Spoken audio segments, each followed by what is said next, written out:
आणि खास करून मध्यरात्रीपर्यंत थांबतच नाही.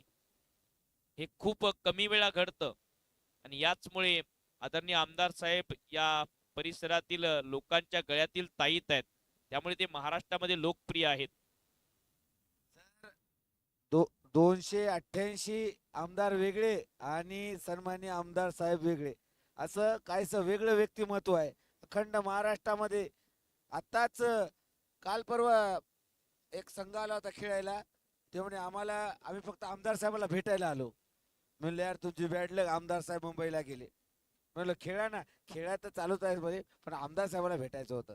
तर नाही, असे काहीशे सर्वच महाराष्ट्रामध्ये त्यांचे फॅन फॉलोइंग आहे. कारण की त्यांनी केलेलं कार्य लोकांनी डोळ्यानं पाहिलं. गरिबांना जिथं लागेल तिथं मदत, ज्यांना दवाखान्याचा खर्च, कुणाच्या सुखादुखात मदत, तर एक मदतीचा हात नेहमीच पाठीशी असतो. म्हणून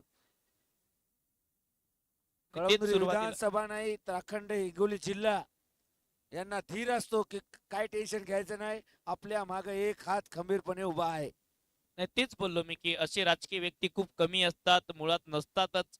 आणि असे राजकीय व्यक्ती घडताना तुमची सुरुवात शून्यातून झाली तरच तुम्हाला या सर्व गोष्टींची जाण असते. आणखी एक चांगला लेग कटर आशिष मेहरुल अक्षरशः नाचवतोय आपल्या बॉलवर.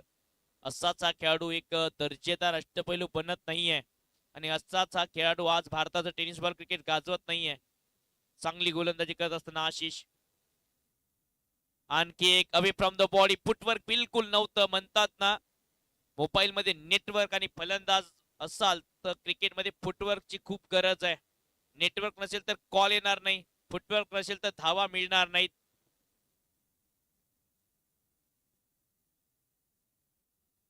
यॉर्कर टाकला होता प्रचंड वेगाने.